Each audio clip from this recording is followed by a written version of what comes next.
욥기서 14장 1절부터 22절 마지막 절까지 내용이 우리가 교독을 했는데 앞부분은 뭐 별로 그렇게 어려운 게 없어요. 근데 이 14장 역시 욥이 계속해서 지금 이제 이야기하고 있는 것이고 그 세 친구들하고는 이제 이야기를 하지 않고 하나님과 변론하려 한다. 3절에 그렇게 말씀을 하죠. 13장에. 그러면서 이제 13장 20절부터 이제 하나님께 지금 간구하는 내용이 계속해서 지금 이어지고 있는 겁니다. 여인에게서 난 사람은 사는 날이 적고 괴로움이 가득하며, 여인에게서 난 사람이라는 것은 모든 인생들을 의미하는 것이죠. 육으로 이 땅에 사는 날이 아주 이제 적다, 짧다 이겁니다. 이 시편 90편 10절에도 우리의 연수가 70이요 강가람의 80이라도 그 연수의 자랑은 수고와 슬픔뿐이며 신속기간이 우리가 날아가나이다. 그렇게 말씀하고 있죠. 70년 80년 산다 해도 아주 잠깐이다. 날아가는 것 같다. 야고보서 4장 14절 보면 너희 생명이 무엇이뇨 너희는 잠깐 보이다가 없어지는 안개니라. 사람이 아침에 잠깐 보이다가 사라지는 안개와 같다. 뭐 잠깐 그냥 있다가 사라지는 안개와 같은 인생이다 이겁니다. 그러면서 그 일생이 이제 수고와 슬픔뿐이다. 시편 90편 10절에는 그렇게 말씀했고, 여기는 뭐라고 1절에는 뭐라고 말씀하셨어요? 괴로움이 가득하다 이렇게 말씀하고 있습니다. 사는 것이 물론 때때로 즐거움도 있고 기쁨도 누릴 때도 있고 그러지만은 뒤돌아서서 가만히 돌아보면은 그냥 수고와 슬픔뿐이고 괴로움뿐이다 이겁니다. 1절에도 한번 그런 예를 들은 것이 있죠. 미국에서 어떤 양로원도 꽤 괜찮은 곳이 돈을 많이 내야 들어갈 수 있는 그와 같은 양로원에 계신 할머니들, 나이가 뭐 80, 90 이렇게 되신 분들한테 기자가 가서 물어요. 20대로 다시 돌아갈 수 있다면 가시겠습니까? 그렇게 물으니까 그 나이 드신 할머니분들이 대답하는 경우는 안 간다 이겁니다. 20대로 돌아가는 것이 일반 사람들은 그게 소망이 될지 모르지만 다 인생을 살고 난 뒤에 돌아보면은 수고와 슬픔뿐이고 괴로움이 더 많고 참 그 험한 인생살이가 되노니까 20대로 돌아가는 거 원치 않는다. 그냥 이대로 하나님 나라에 가는 것이 그게 더 낫다. 그렇게 얘기를 하는 걸 한번 들은 적이 있어요. 그러니 사람의 사는 날이 별것 아니고요. 그 다음에 뭐라고요? 괴로움이 지금 욥이 지금 이제 살아온 날들을 돌아보니까 그랬던 거예요. 그래서 2절 그 발생함이 꽃과 같아서 쇠하여지고 그림자같이 신속하여서 머물지 아니하던 발생한다라는 것은 그와 같이 나와서 사는 것이 꽃과 같다. 꽃과 같다. 꽃이라는 것이 피어서 볼 때는 아주 좋은 것 같지만 꽃이 시들어서 땅에 떨어지면 나뭇잎보다 더 추한 것이 꽃이에요.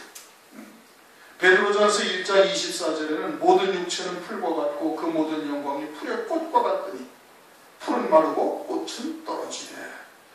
꽃이 풀의 꽃이 이 땅에서 영화로운 것 같다. 잠깐 피었다가 잠깐 아름답게 피었다가 떨어지는데 떨어지고 나면은 그것은 정말 더 추한 그와 같은 것이 되는 것이죠. 그런데 모든 사람들이 그와 같은 것을 추구하다가 계속 추구하다가 그냥 인생이 끝나버리는 것이에요. 하나님 나라나 이런 것보다도 그와 같이 땅에서의 즐거움 또는 땅에서의 영화로움을 추구하다가 그 인생을 끝내기가 예사인 것이죠.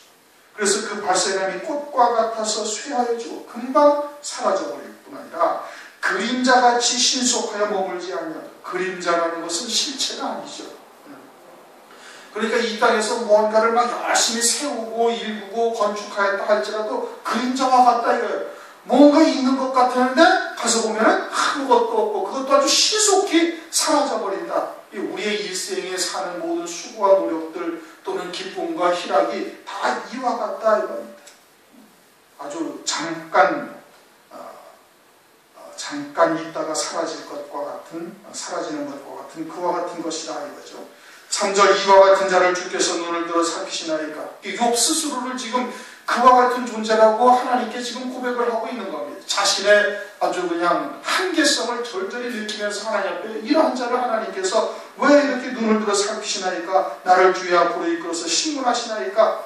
지난 13장 25절부터 욥이 같은 논조로 쭉 이야기를 하고 있는 겁니다. 13장 25절에는 뭐라고 그랬어요? 날리는 낙엽 같고 그냥 마른 건물, 굴러다니는 마른 건물과 같은 자기가 이겁니다. 그런데 하나님께서 그 발에 착고를 채우시고 그리고 그냥 쫓아다니면서 발 자체를 한정 제한하고 계시면서 괴로운 일들, 어렸을 때 지은 죄들을 갖다가 그대로 다 받게 하시나이까? 그러면서 이제 말씀이 계속 여기까지 이어지는 것이죠. 그래서 이와 같은 자를 주께서 눈을 들어 살피시나이까? 나를 주의 앞으로 이끌어서 신문하시나이까? 그 고통 중에서 하나님이 무엇으로 인함인지 하나님의 뜻은 알지도 못하고 그저 무덤 속에 내려간 자와 같은 자신을 바라보면서 이렇게 얘기를 합니다. 4절 누가 깨끗한 것을 더러운 것 가운데서 낼 수 있으리까? 하나도 없네. 깨끗하다라는 것은 하나님만이 깨끗하시고 순결하신 분이에요. 다시 말해 더러운 것은 원죄에 있는 우리의 육체가 그런 것이죠. 그러니까 우리의 육으로는 아무리 노력을 해도 하나님의 의에 이룰 수가 절대 없는 거예요. 그러므로 우리가 그리스도 안에서 율법으로는 의롭게 될 자가 없고 그리스도 안에서 새 피조물이 되어져서 성령으로만 열매 맺도록 하나님께서 은혜를 베풀어 주시는 거예요. 그러니까 욥이 그것을 다 알고 있는 거예요. 그래서 욥도 자신의 순전을 지켰다는 것을 욥도 온전한 믿음으로 이제까지 살아온 것을 스스로도 하나님께서 깨닫게 하셨으니 깨닫고 있고 그러한 믿음으로 살았음을 욥이 이야기를 하고 있는 것이죠. 그래서 누가 깨끗한 것을 더러운 것 가운데서 낼 수 있으니까 하나도 없나이다. 도저히 인생들로서는 그와 같은 깨끗한 것, 하나님의 의, 영생의 열매 그런 것은 우리가 맺을 수가 없는 존재다. 그 날을 정하셨고 그 달 수도 죽게 있으므로 그 제한을 정하여 넘어가지 못하게 하셨습니다. 사람의 연수가 다 하나님에게 속하여 있는 거예요. 날수, 달수가 주님에게 있다 이겁니다. 시편 31편 15절을 보면 내 시내가 주의 손에 있사오니 그러니 우리가 주님의 정하신 날을 절대 넘어갈 수가 없는 것이죠. 그래서 6절 그에게서 눈을 돌이켜 그로 쉬게 하사 품꾼같이 그날을 마치게 하옵소서. 욥 스스로 하나님께서 좀 쉬게 해주실 것을 지금 구하고 있는 거예요. 더 이상 고통 중에 맞을 소망을 얻고 하나님이 아무리 기도해도 하나님으로부터 응답을 오지 않냐고 무엇으로 인함인지 알 수가 없고 그러니 생각한 것이 어릴 적에 지었던 죄들 기억도 나지 않아서 회개도 할 수 없는 그와 같은 것들로 인해서 이와 같이 하나님께서 신문하시고 발에 착고를 채우시고 발자취를 한정하시는 것이 아닌가 하면서 이제는 이와 같은 험악한 재앙 중 가운데서 이제는 그냥 쉬게 해주셨으면 하나님께 고맙겠다 이겁니다. 속히 이제 육신의 장막을 벗기를 지금 바라고 있는 것이죠. 7절 나무는 소망이 인하니 찍힐지라도 다시 음이 나서 연한 가지가 끊이지 아니하면 그 뿌리가 땅에서 늙고 줄기가 흙에서 죽을지라도 물기운에 음이 돋고 가지가 발아에 새로 심은 것과 같거니와. 나무는 가지를 찍어내고 건드린다 하더라도 그 뿌리가 구루퉁이가 남아있으면 또 물이 물기운이 접하고 날씨가 따뜻해지고 그러면 다시 싹이 돋고 음이 돋아서 또 다시 새 나무처럼 나온다 이거예요. 죽은 것 같지만 다시 살아서 나온다.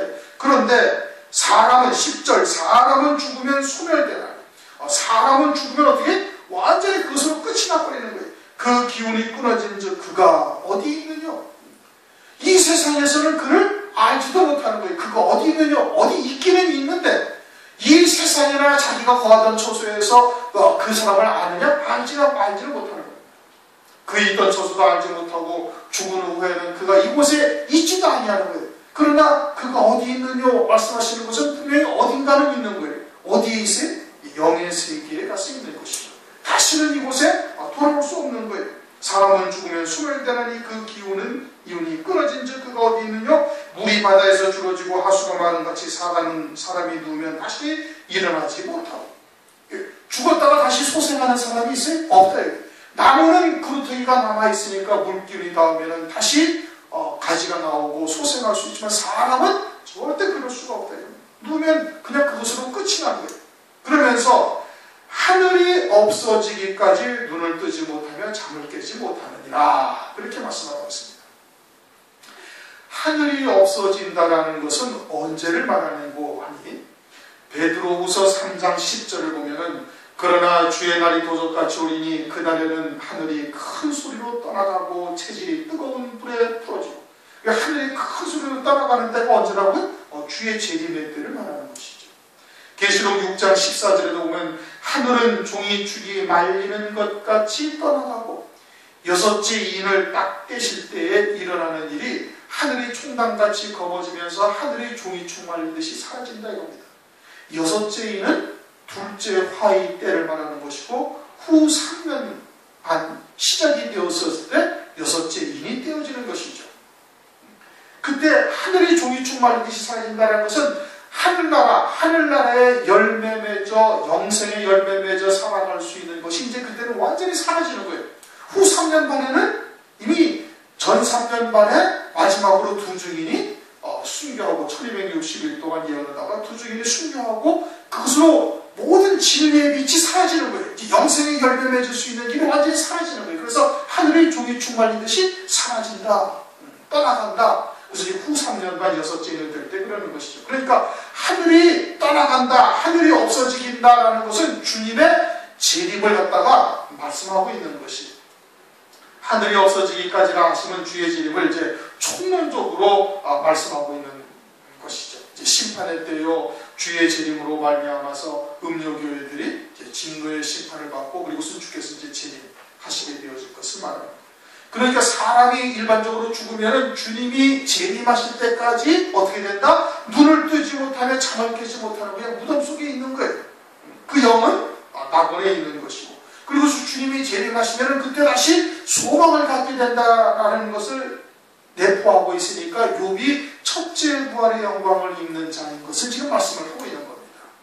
에스겔서 14장 14절을 보면 노아, 다니엘, 욥을 같은 반열에 세운 거예요. 그렇죠? 그러니까 노아나 다니엘이나 욥이 있을지라도, 그때 유대에 그들이 있었다 할지라도 그들의 욥 그 세 명은 자기들의 의로만 그들만이 구원받을 수밖에 없는 상황이 이제 되어졌음을 에스겔서 14장 14절이나 에스겔서 14장 20절에 그렇게 말씀을 하고 있어요. 그러니까 노아나 다니엘이 첫째 부활의 영광을 입는 것처럼 욥도 첫째 부활의 영광을 입는 존재임을 지금 말씀을 하고 있고, 여기서도 마찬가지로 하늘이 없어지기까지 눈을 뜨지 못하면 잠을 깨지 못한다라는 것은, 하늘이 없어진다는 것은 주님의 재림을 상징하고 있는 것이고, 주의 재림의 때는 그럼 어떻게 된다면 다시 눈을 뜨고 잠을 깬다 이겁니다.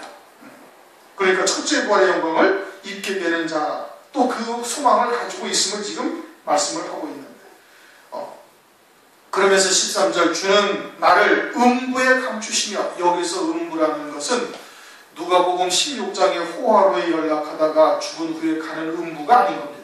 그런 음부를 말하는 것이 아니라 창세기 44장 29절을 보면 야곱이 베냐민을 애굽으로 데려가야 된다고 이제 유다와 그 형들이 얘기를 하자, 베냐민을 데려가서 만약에 무슨 일이 생긴다면 내가 아주 흰머리로 슬피 울면서 음부로 가게 된다라고 이야기를 하고 있어요. 그 야곱이 말하는 그 음부라는 것은 무덤 속으로 들어가게 되어질 것을 말하고 있는 거예요. 그러니까 구약에서의 음부의 개념은 뭘 말하는 거 아니? 무덤에 내려가는 것을 말하는 거예요. 그러니까 그 하늘이 없어지기까지 눈을 뜨지 못하며 잠을 깨지 못하니라 주는 나를 음부에 감추시며, 그 어디에 있다는 거예요? 무덤 속에 있다는 거예요. 무덤 속에 있어서 감추시며 주의 진노가 쉴 때까지, 주님의 진노가 쉴 때까지라는 것은 후 3년 반 진노의 둘째화, 셋째화, 즉 둘째화와 7 진노의 대접을 다 쏟을 때까지를 말하는 겁니다. 그때까지 주님께서 음부의 무덤 속에 숨기시고 나를 위하여 기한을 정하시고, 주님의 재림의 때까지의 기한을 정하시고 나를 기억하옵소서. 그때 내가 다시 주님을 만나 뵈올 것을 지금 소망하고 있으니 그때 나를 기억해 주실 것을 지금 주님께 하소연하고 있는 거예요. 간구하고 있는 것이죠. 그러니까 욥이 첫째 부활의 영광을 입는 자인 것을 지금 말씀을 하고 있는 겁니다. 그러면서 14절, 15절을 다시 한번 읽어보십시오. 시작. 이게 조금 이제 말씀을 잘 깨달아야 되는 거예요. 14절. 사람이 죽으면 어찌 다시 살리실까? 나는 나의 싸우는 모든 날 동안을 참고 놓이기를 기다렸겠나이다. 주께서는 나를 부르셨겠고 나는 대답하였겠나이다. 주께서는 주의 손으로 지으신 것을 아껴보셨겠나이다. 라고 좀 표현이 조금 모호하게 되어져 있죠. 지금 14절, 15절은 무엇을 말하는 거 아니? 6절 말씀을 받아서 하시는 말씀이에요. 6절, 그에게서 눈을 돌이켜 그로 쉬게 하사 품꾼같이 그날을 마치게 하옵소서라는 것은 욥이 지금 속히 하나님 아버지 나를 육체의 장막에서 나를 벗어나서 하나님 나라의 낙원에 가기를 소망하고 있는 거예요. 그렇게 하나님께 기도하고 있는 것이죠. 그리고서 7절부터 13절까지는 사람이 한 번 죽으면 그냥 무덤에 내려갈 것이고, 그리고 하늘이 없어지기까지 그때까지 눈을 뜨지 못하고 잠을 깨지 못할 것이다. 그곳에 주님께서 나를 숨기시고 진노의 때를 다 지나갈 때까지 그곳에 나를 두셨다가, 그리고 기한이 정하시고 나를 기억하시옵소서라고 끝나고 지금 14절부터는 만약에 그렇게 하나님께서 나를 그렇게 데려가신다면 사람이 죽으면 어찌 다시 살리까? 나는 나의 싸우는 날 모든 날 동안을 참고 놓이기를 기다렸겠나이다. 내가 죽었다면 주님께서 그 모든 싸우는 날이라는 것은 7장 1절을 한번 보십시다. 욥기서 7장 1절을 보면 싸우는 날이라는 것이 무엇을 말하는 거 아니? 세상에 있는 인생에게 전쟁이 있지 아니하냐? 그날이 품꾼의 날과 같지 아니하냐? 이거 이미 선고했어요. 세상에 있는 인생에 전쟁이 있다는 것은 마치 군복무하는 것처럼 그리스도의 군사가 되어서 영적인 전쟁을 하는 것을 말씀하고 있는 거예요.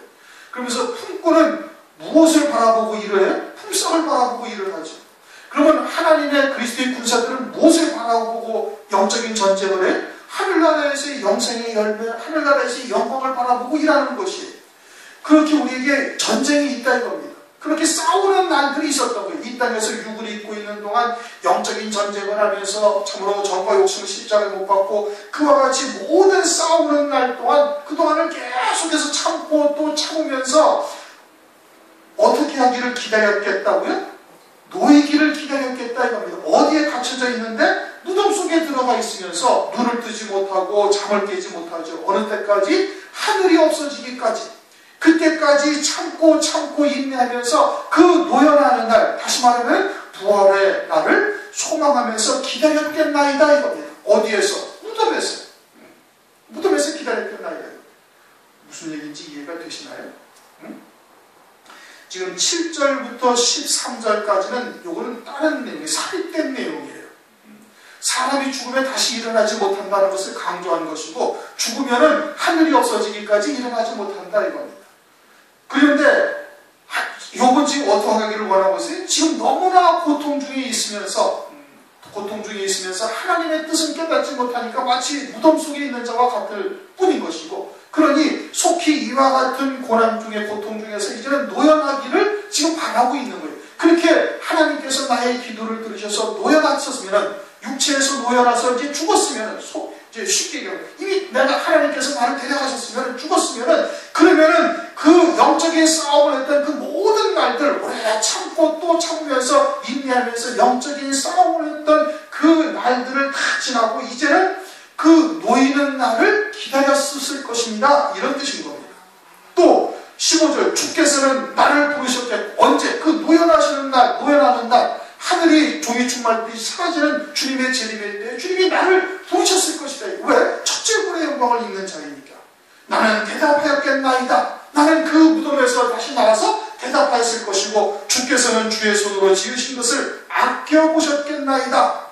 주께서는 주의 손으로 지으신 것이라는 것은 나를 통해서, 즉 욥을 통해서 하나님께서 맺으신 영광의 영생의 열매를 말하는 거예요. 첫째 부활의 영광을 입는 그 영광이, 그것이 우리의 힘이나 우리의 의지로 된 것이 아니라 하나님의 의로 된 것이고, 주님께서 나를 통해서 이루신 영광의 열매인 것이거든요.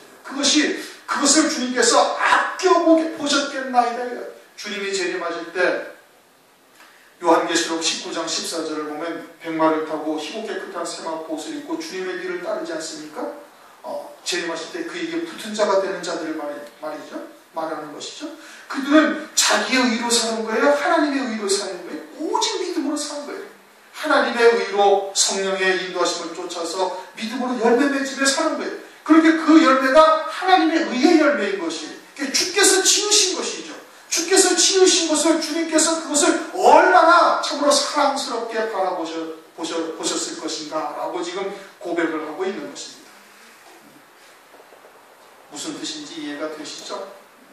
주께서는 나를 부르셨겠고 자기가 이미 죽었었으면은 육체를 떠났었으면은 낙원에 신원하여 주실 때를 소망하면서 요한계시록 6장 10절을 보면 제단 아래에서 순교한 영혼들이 우리의 피를 언제까지 신원해 주지 않으시나이까 라고 하나님께 기도하고 있지 않습니까? 주님께 기도하고 있지 않습니까? 그와 같이 그날을 소망하면서 늘 기다리고 있다가 그날을 주님께서 나를 부르셨을 것이고 나는 주님 앞에 대답을 했을 것이고 그리고 주님께서는 주의 손으로 지으신 것을 그 얼마나 사랑스럽게 바라보셨겠나이까 라고 지금 고백을 하는 겁니다.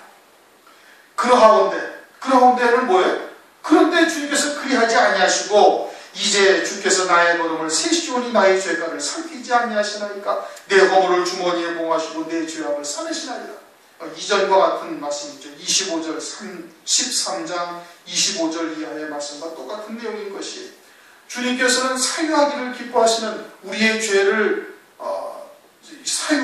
사하시기를 기뻐하시는 하나님이신데 어떻게? 우리에게 죄를 깨닫게 해서 그 죄를 갖다가 돌이켜 회개하고 하나님으로부터 죄사함을 받아서 하나님 앞에 참 은혜의 보좌 앞에 담대히 나가가는 그와 같은 것을 하나님께서는 기뻐하시는 것인데 그런데 하나님께서는 내 허물을 주머니에 아주 봉해버리시다 이거예요. 나로 하여금 깨닫지 못하게 보지 못하게 아주 봉해놓고 계신다 이겁니다. 그래서 회개할 수가 없는 거예요. 어릴 적에 지었던 죄들을 갖다가 지금 받게 하신다고 13장 26절에 말씀하고 있잖아요. 그와 같은 내용을 다시 지금 이야기를 하고 있는 겁니다. 그러니 여전히 고난 중에 여전히 재앙 중에 다시 열매 맺을 소망은 없이 그렇게 지금 죽을 날만 기다리고 있는데 주님께서는 그와 같은 날을 피하여 가게 하시고 그리고서는 그냥 계속해서 고통 중에 이렇게 두시는 것은 아주 그냥 허물을 주머니에 봉해서 나로 하여금 깨닫지 못하게 하시고 그리고 그 기록된 대로 우리 나에게 지금 갚으시는 것이 아니신가 라고 지금 이제 이렇게 하나님께 하소연을 하고 있는 것이죠. 그러면서 이제 18절 무너지는 산은 정녕 흩어지고 바위는 그 자리에서 옮겨가고 물은 돌을 닳게 하고 넘치는 물은 땅의 티끌을 씻어버리나이다. 이와 같이 주께서는 사람의 소망을 끊으시나이다. 이게 지금 18절부터 20절까지의 말씀은 지금 뭘 말하는 거 아니? 사람이 죽는데 사람이 그 열한을 다해서 죽는 거예요. 주께서는 이와 같이 주께서는 사람의 소망을 끊으시나이다. 주께서 사람을 영영히 이기셔서 떠나게 하시며 육체를 떠나게 하신다. 어느 누구도 하나님이 정한 날수 하나님이 정하신 달수를 넘기는 자가 아무도 없는 것이죠.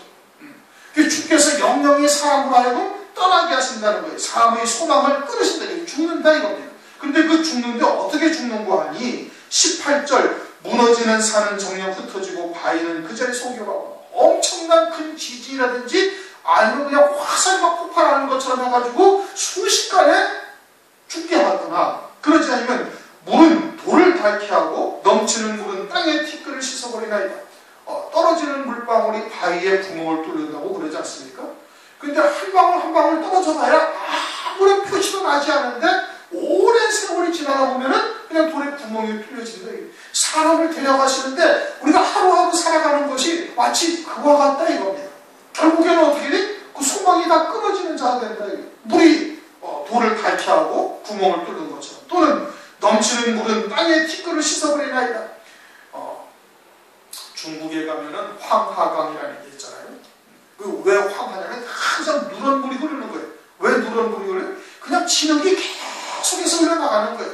물과 함께. 그게 별거 아닌 것 같은데 그것이 어마어마한 양이 돼가지고 바닷가에 가가지고 그것이 그냥 아주 그냥 이 모래가 그냥 쌓이듯이 쌓여서 그냥 바닥이 다 올라오듯이 이와 같이 되는 거예요. 그게 별거 아닌 것 같은데도 그 물로 그 티끌 같은 것이 흘러내려가지고 어마어마한 양이 되어져서 쌓인다 이겁니다. 그처럼 사람의 소망을 끊어버리신다 이게요. 결국은 아무것도 아니고 그냥 하루하루 별 볼 일 없이 살아가는 것까지는 결국은 다 죽게 되어지는 것을 지금 말씀을 하고 있는 것이에요. 그렇게 주께서는 사람의 소망을 끊으시나이다. 20절 주께서 사람을 영영히 이기셔서 떠나게 하신다. 결국은 죽게 되는 것이죠. 그러면서 그의 얼굴빛을 변하게 하시고 쫓아보내시오니, 얼굴빛을 변하게 한다는 것은 깨닫지 못하는 사이에 그냥 임종이 갑자기 임하는 거예요.